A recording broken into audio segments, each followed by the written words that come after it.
আমি আমি নিজের আমাদের সবার এই অভিজ্ঞতা থাকবে। সেটা হচ্ছে যে এটা ঠিক যে ট্রোলিং একটা তো ব্যবসা এবং একটা পেশায় পরিণত হয়েছে। শুনি নাকি 50 পয়সা পাওয়া যায় প্রত্যেকটা ট্রোল করার জন্য। তো এবং গালাগালিও দেয়, মানে এমনটা নয় যে শুধুমাত্র তুই তুকারি করলো।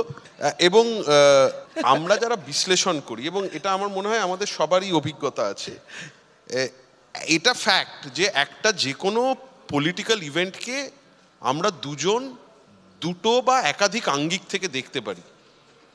এ নিয়ে কোনো মানে এটা সবাই জানে, তার জন্যই তো একই বিষয় নিয়ে এত বিতর্ক হয়।